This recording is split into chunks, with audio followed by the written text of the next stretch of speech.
ইংরেজ রাজত্বের গোড়ার যুগে ভারতবর্ষে এসে নানা মহামারীর প্রকোপে অধিকাংশেরই অল্প বয়সেই মৃত্যু হয়েছে।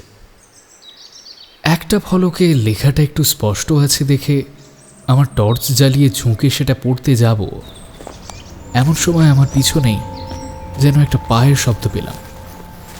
ঘুরে দেখি একটি মাঝবয়সী বেঁটে গোছের লোক হাত 10 দূরে দাঁড়িয়ে আমারই দিকে হাসি হাসি মুখ করে চেয়ে আছে।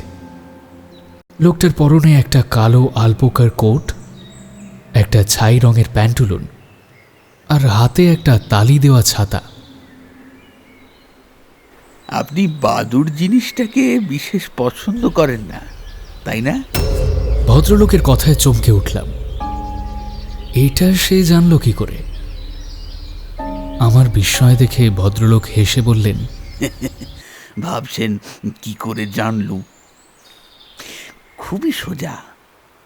আপনি যখন আপনার বাড়ির দরওয়ানটিকে আপনার ঘরের বাদুড়টা তাড়িয়ে দেওয়ার কথা বলছিলেন, আমি তখন খুব কাছাকাছিই ছিলুম।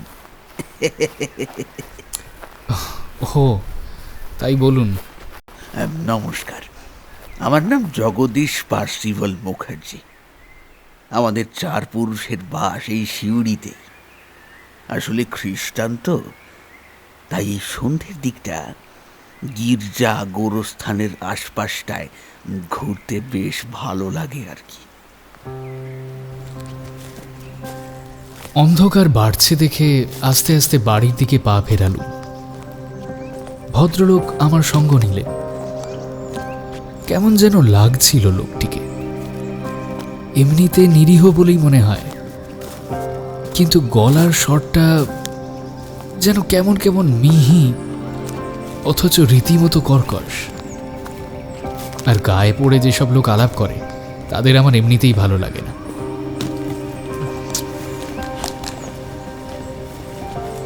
টর্চের বোতাম টিপে দেখি সেটা জ্বলছে না। একদম ভুলে গেছি। হাওড়া স্টেশনে একজোড়া ব্যাটারি কিনে নেব ভেবেছিলাম, সেটা আর হয়নি।